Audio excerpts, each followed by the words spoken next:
안녕, мя우예요. 오늘은 독일로 오는 길에 국제시장이라는 영화를 보고 자툰은 독일에서 가장 큰 전자제품 판매점 중에 하나인데요. 자툰에 가서 괜시리 이렇게 막 감동해가지고 이렇게 국뽕을 이렇게 한 사발 들이킨 썰을 풀어볼까 합니다. 저는 남들이 다 보는 영화를 안 보는 경향이 있어요. 그래서 막 천만 넘은 영화 이런 거를 되게 안 봤고, 그다음에 천만 넘은 영화 중에 한국 영화들이 많잖아요.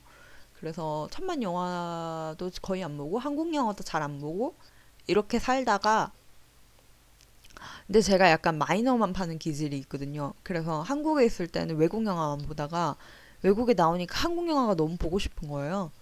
그래서 지난번에 한국에 들어갔을 때, 그때 저작년에 한국에 들어갔을 때, 그때 베테랑이랑 사도를 보고 약간 이렇게 한국 영화에 이렇게 약간 뽕에 취해가지고, 그래서 그 천만 넘은 영화들을 다 이렇게 몰아보기를 했었어요. 그때 뭐 도둑들도 보고, 그 다음에 7번 방의 선물은 개인적으로 되게 별로였는데 그것도 보고, 변호사 빼고 거의 다 본 것 같아요. 변호사는 봐야지 하고 밀어놨다가 지금까지 아직까지 못 봤는데, 이렇게 독일에 나오니까 오히려 집에서는 이거 올레 TV가 돼가지고 그냥 그걸로 그냥 버튼 누르면은 다 볼 수 있었는데, 여기 나오니까 뭐 어떻게 봐야 되는지 생각하기도 귀찮고, 네이버 무비 같은 것도 결제가 안 되거든요. 해외 IP라고. 그래서 영화를 못 보고 있었는데, 그래서 이제 오는 길에 아시아나를 타고 왔어요. 아시아나를 타고 오면서, 아시아나는 좋은 영화들을 많이 이렇게 상영을 해주니까, 최신 영화 같은 걸 많이 해주니까, 그래서 확인을 해봤죠. 그 영화를 막 찾아보다가 무슨 영화를 보고 무슨 영화를 보지 말까 생각을 하다가, 이제 국제시장이랑 명량이 아시아나 비행기에 있는 거예요. 그래서 국제시장은 나중에 보기로 하고, 그래서 비행기를 타고 오는데 국제시장을 보는데 막 눈물이 너무 막 나는 거예요. 이게 뭐 공주님이 극찬을 한 그런 국뽕 영화라는 이야기가 있긴 하던데, 근데 이걸 보니까 황정민 씨 연기 너무 잘하고, 황정민 씨 연기가 너무 잘해가지고 약간 얄미울 정도로 잘하는 거 있잖아요. 연기를 보는데 진짜 우리 할아버지 같은 거야. 저는 대구 출신이거든요. 근데 황정민 씨가 그 극 중에서는 부산 사람으로 나오니까, 부산 사람은 아닌데 부산에서 어릴 때부터 이렇게 쭉 자란 걸로 나오니까, 근데 너무 우리 할아버지 같은 거야. 그래가지고 막 약간 이렇게 만약 이렇게 뭐 진짜 옆집 할아버지 같은 그런 느낌을 막 엄청나게 느끼면서 그렇게 보면서 했는데, 그때 이제 파독 광구 간호사 이야기에 관심을 많이 갖게 됐어요. 거기에 나오니까. 그래서 파독 광부 간호사 이야기들 중에 흥미로운 게 되게 많은데, 그래서 60년대, 70년대 정부 차원에서 우리나라에서 광부 간호사를 독일로 파견을 많이 했었죠. 근데 그때 당시에 경쟁률이 정말 엄청났고, 영화에서도 나오는 것처럼. 그리고 이제 독일로 가서 월급을 받으면서 생활을 하면은 그때 당시에 우리나라 장관 월급보다 많았다고 해요. 그리고 그 사람들이 이제 자기 돈을 다 벌고 그다음에 그 돈을 아껴가지고 한국으로 송금을 했는데, 그 송금하는 게 GDP의 뭐 3% 5%막 이렇게 될 정도로 진짜 어마어마했던 적이 있다고 합니다.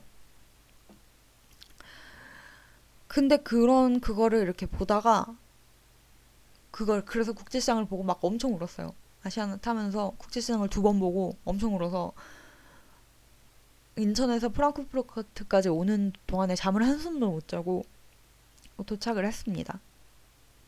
도착을 해서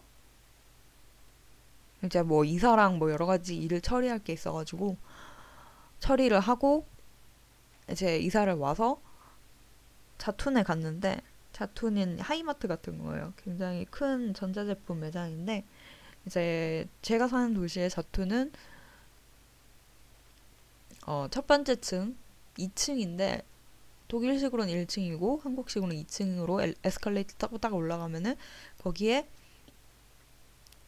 이제 뭐 간단한 가전제품들 뭐 그런 게 있고요. 그다음에 위층으로 한층 더 올라가면은 TV나 이런 약간 좀 큰 애들이 있고, 그다음 한층 더 올라가면 멀티미디어 뭐 DVD, CD 이런 것들이 있어요.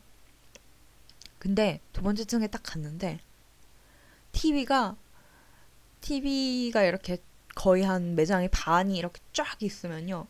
그 중에 80% 90%가 삼성 LG. 삼성 LG는 반반.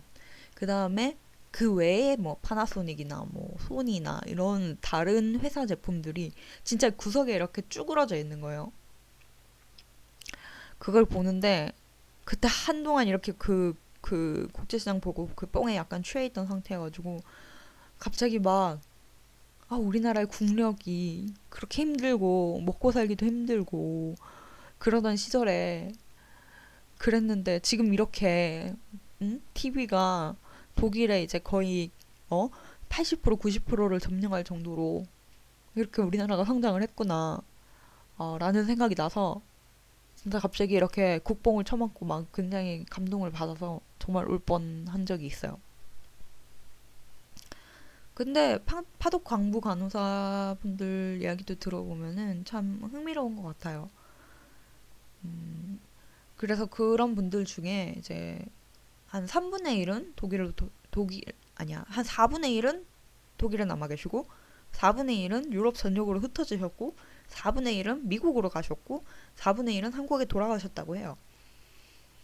근데 이제 남아 계신 분들 중에 워낙 일을 할 때 돈을 한 푼도 못 모으고 전부 다 이제 가족들한테 송금하고 이러면서 보내다 보니까 굉장히 가난하게 정말 한국 돌아갈 비행기 값조차 없어가지고 그 돈을 못 모아서 한국 못 가시는 그런 분들도 있다고 하고 근데도 뭐 한국 정부 차원에서는 지원이 없다고 뭐 그런 식으로 이야기를 하더라고요. 그래도 뭔가 이렇게 굉장히 흥미로운 게 그 70년대, 60년대에 독일과 우리나라의 차이라는 거에 2017년, 2010년대에 들어서 얼마나 좁혀졌는지를 생각을 하면은 굉장히 흥미로운 부분이 맞는 것 같긴 해요. 우리나라가 개방이 되고 선진 문화라고 해야 할까? 어쨌든 그런 부를 어느 정도 이렇게 내기 전까지도 전에도 뭐 이렇게 서구 사회에는 굉장히 잘 나가고 부자 동네인 애들이 굉장히 많았고 옆 나라 일본만 해도 인정하기 싫지만 걔네들이 우리보다 20세기 들어가지고 잘 나갔던 것도 확실히 사실이고 걔네들이 더 돈이 많았던 것도 사실이니까 백설고, 백설공주 같은 것도 이제 우리나라 조선시대 아직 조선시대일 때 1910몇 년, 1920년 이때 나온 작품이잖아요. 그런 거 생각하면은 그때의 그 사회적 격차라는 게 이제 와서 얼마나 좁아졌는지에 대해서 생각을 해보면은 감회가 새롭습니다. 제가 굉장히 그때 봤던 다큐멘터리 중에 인상 깊었던 거는 어떤 한국인 여자분이 계셨어요. 근데 이제 독일에 처음 와서 그때는 한국에서는 이렇게 여자가 자전거를 못 탔던 것 같아요. 근데 이제 독일에 와서 자전거를 타고 길거리를 가는데 남들이 보기에는 그냥 평범한 자전거고 정말 전혀 특별할 거 없는 건데 자기한테는 진짜 완전 명품 차를 가진 것보다 더 엄청난 일이고 새로운 일이더라는 거죠. 그분 인터뷰는 굉장히 인상 깊었어요. 그분은 정말 우리나라랑 그때 시대랑 맞지 않는 분이라서 여기에 오셔서 사는 게 훨씬 더 행복했겠다라는 생각이 드는 그런 분이었어요. 그래서 뭐 독일에서 풍물놀이패 같은 거 꾸려가지고 하고 그러시는 모습으로 이제 다큐멘터리에 나왔는데 어쨌든 흥미로운 점인 것 같아요. 그때 당시에 이제 독일에서는 뭐 그런 것들이 어느 정도 허용이 되어 있었는데 한국에서 허용이 되어 있지 않았고 그리고 제가 옛날에 어느 나라인지 기억이 안 난다. 어느 아프리카 나라에서 온 아이랑 얘기를 하는데 그때 제가 자전거를 이렇게 끌고 있었거든요. 근데 그 친구가 이렇게 얘기를 하는 거예요. 자기 나라에서는 여자가 자전거 타는 게 금지가 되어 있다고. 그래서 저는 이렇게 약간 그랬죠. 어쩌라고 나보고 그래서 지금 자전거 타지 말라는 거야? 그랬는데 뭐 그런 부분들이 어느 정도 이렇게 뭐 그 사회를 대변할 수 있는 그 사회에서 여성이 가진 권리가 어느 정도고 아니면은 여성이 가진 권리가 남성이 가진 권리와 얼마나 동등한지 뭐 이런 점들에 대해서 생각해 볼 수 있게 되는 그런 재미있는 점이 아닌가라고 생각을 합니다. 그래서 국제시장 보고 자툰에서 감동한 썰을 가다가 지금 약간 옆길로 생각하기도 한데 근데 뭐 다 크게 보면은 맞는 말인 것 같아요. 우리나라가 굉장히 못 살던 나라에서 지금은 정말 그래도 굉장히 강대국 축에 드는 그런 나라가 되었는데 뭐 미국이 원조를 해줘서 뭐 북한이란 이런 이유들 때문에 원조를 해줘서 그 원조가 없었으면은 우리나라는 수혜를 받는 국가에서 수혜를 주는 국가로 변화할 수 없었다는 그런 얘기들도 있고 저도 뭐 한국인이 대단해서 이런 거보다는 그런 썰들이 좀 더 믿음이 가는 게 사실인데 하지만 그렇다고 하더라도 흥미로운 것 같아요. 그리고 그 시대를 살아온 사람들이 정말 흥미롭고요. 그래서 저는 국제시장이 굉장히 좋았던 게 그런 격변의 시기를 굉장히 정말 몸으로 느끼면서 변해가는 모든 모습을 느끼면서 그러면서도 살아남은 사람들이 그런 노인분들이 물론 자살률도 굉장히 높고 굉장히 사회에서 소외된 계층이긴 하지만 그런 분들이 정말 대단한 분들이 아닌가라고 생각을 합니다. 왜냐하면 사회가 너무나도 빨리 변했고 그냥 1960년과 2017년이 다른 것뿐만이 아니라 우리나라의 특수성 때문에 더 빠르게 변화한 것도 있기 때문에 그런 사회를 적응해 나가는 것이 정말 쉽지 않았을 텐데 그런 게 정말 대단하지 않은가 그런 분들의 목소리를 좀 더 들어야 하는 것이 아닌가라는 아쉬움이 들 때가 굉장히 많습니다. 그래서 오늘은 국제시장으로 시작해서 이렇게 옆길로 슈슈슉 새서 결론은 뭔지 모르겠는 그런 이야기를 나눠보았어요. 벌써 3월입니다.